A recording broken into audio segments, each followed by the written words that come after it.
2047 స్వర్ణాంధ్ర విజయంలో నీటి భద్రతకు అధిక ప్రాధాన్యత ఇచ్చాం. చరిత్ర చూసుకుంటే టీడీపీ ప్రభుత్వంలోనే నీటి భద్రతకు అడుగులు పడ్డాయి. తెలుగు గంగతో అన్న ఎన్టీఆర్ రాయలసీమను ఆదుకున్నారు. ముఖ్యమంత్రి నారా చంద్రబాబు నాయుడు సెక్యూరిటీకి ఎక్కువ ప్రాధాన్యత ఇచ్చాం. టాప్ 10 ప్రిన్సిపల్స్ లో వాటర్ సెక్యూరిటీ అనేది one of the important principle.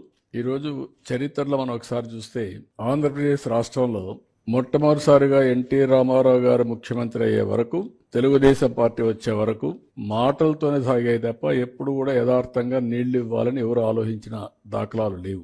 First time Telugu Ganga project NT Rama Rao గారు ఆ రోజు నీళ్లు ఇవ్వాలి తమిళనాడుకు అందరూ చెప్పిన తర్వాత 3 రాష్ట్రాల 5 టీఎంసీ నీళ్లు ఇవ్వాలని, ఆంధ్ర, కర్ణాటక, అప్పుడు సమైక్యాంధ్ర, మహారాష్ట్ర 3 ఇవ్వాలంటే ఇందిరాగాంధీ సమక్షంలో ఒక అగ్రిమెంట్ జరిగింది.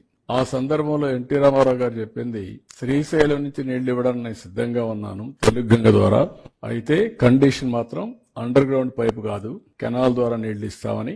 అక్కడి నుంచి రాయలసీమలో ఫస్ట్ టైం తెలుగు గంగ ద్వారా నీళ్లు తీసుకొచ్చారు.